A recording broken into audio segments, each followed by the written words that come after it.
Joining the closing bell exchange for the day, we've got Brian Jacobsen from Wells Fargo Asset Management, CNBC market analyst Steve Grasso from Stuart Frankel, and Rick Santelli from the CME Group in Chicago. Steve, what's the big focus for traders? Got a big slide in oil prices, and I know there was a lot of attention here on the floor being paid to President Trump and President Putin, whether it had any market impact or not. Right. I think you hit it right there. It was definitely Trump and Putin this morning. Financials definitely are in the spotlight. So the market has moved pretty aggressively for quite some time on technology companies. The market also needs some help in that heavy lifting to keep the bulls sort of on their track and trending higher, and you need the financials to perform. So to Wilf's point, out of the gate on Friday, what the street should have thought would have been bullish earnings came across as flat. Today, we're starting to see Deutsche Bank, Bank of America, you guys just mentioned it, sort of helping with those tailwinds. And if that can continue, then the market can continue higher. It's a big if, but it's very hard to sell off a market during earnings season. Transports are probably going to be a big part of this.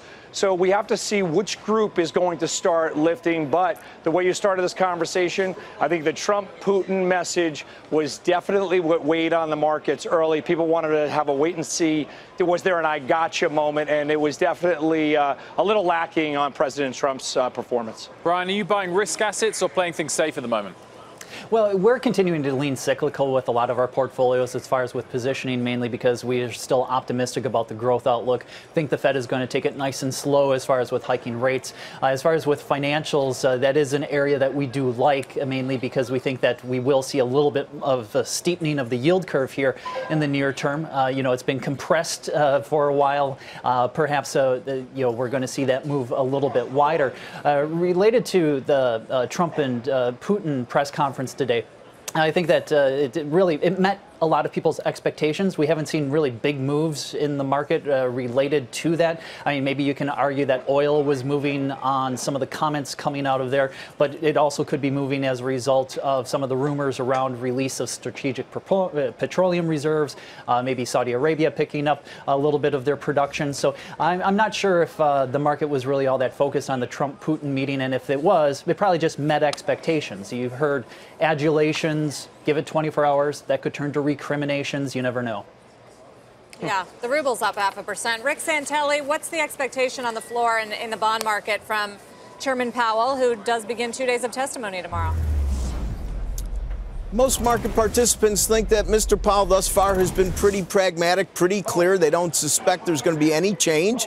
He's going to continue to try to put in as many increases as he can. He's going to monitor for negative feedback in the marketplace. And the notion of the inverted curve is my guess to be the most popular topic that Jay Powell will try to weigh in on, with the notion it may be different this time should it occur.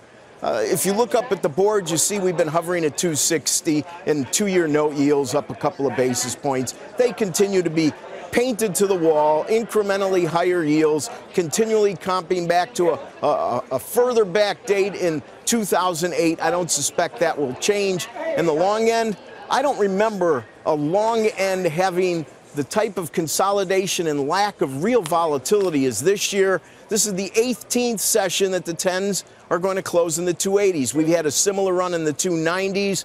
When it comes to the long end, our economy's in good shape. It seems that handicapping the long end is more about other central banks and other economies necessarily than it is about the U.S. economy. And a week from this Thursday, we'll probably be getting a stellar shot at our first advanced look at second quarter GDP. Hey there, thanks for checking out CNBC on YouTube. Be sure to subscribe to stay up to date on all of the day's biggest stories. You can also click on any of the videos around me to watch the latest from CNBC. Thanks for watching.